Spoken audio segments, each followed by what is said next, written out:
Cara, vou resgatar um pouquinho uma coisa que a gente tinha falado da maneira como as pessoas constroem a realidade, né? Então, apesar de todos nós construirmos alguns elementos em comuns da realidade, então tem outros que efetivamente são singulares, né? E esses elementos, que nem eu falei para vocês, que às vezes são elementos cognitivos que a gente adquiriu ao longo da nossa trajetória de vida, eles fazem a gente construir uma realidade que nem sempre condiz com a realidade das outras pessoas, né? Em tempos de eleições, né, a gente observa que muitas pessoas olham o mesmo fenômeno sobre perspectivas completamente diferentes e acabam criando justificativas para sustentar a visão delas, né? Isso, óbvio, cria alguns conflitos, Perceptível, né? sociais, né? Na socialização com os nossos pares de uma maneira geral, né?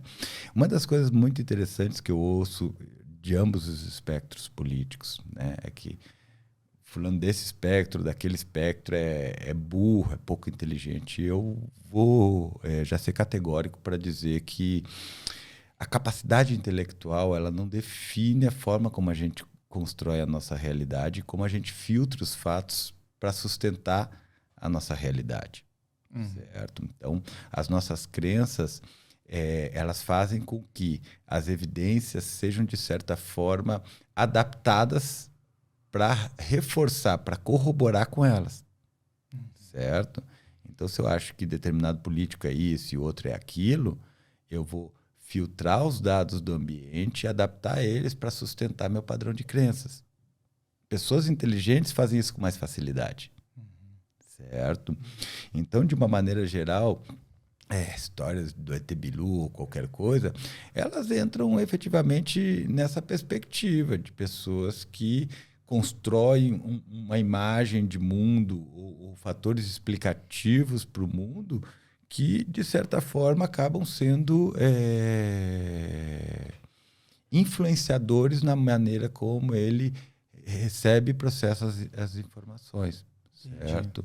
Então, teorias da conspiração são muito comuns e factíveis por causa disso. E o que é interessante é que a gente ouve essas teorias. Vai rolar tal coisa se tal coisa acontecer. Até no espectro político. E aí você tem os dois espectros. A narrativa é essa. A narrativa, sim. Por que eu chamo de narrativa? Porque eu não sei se é verdade ainda ou não. Tal coisa vai acontecer se fulano for eleito.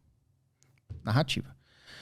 O lado oposto pensa assim, não, com certeza, eu tenho certeza absoluta disso. E o outro, ele tem certeza absoluta de que aquilo não vai acontecer. Tipo assim, pelo amor de Deus, deixa de ser mané, nada disso. É como se fosse assim, a quem acredita numa história do tipo, sei lá, ET Bilu, tem certeza absoluta que aquilo aconteceu. Ou quase certeza, não sei. E as outras pessoas acham aquilo uma tremenda besteira, porque nada daquilo é real. Nada daquilo faz sentido para elas. É fazer sentido, então. Nada daquilo é organizado intelectualmente de forma que faça sentido para ela. E o que é fazer sentido, né? É criar um senso de realidade.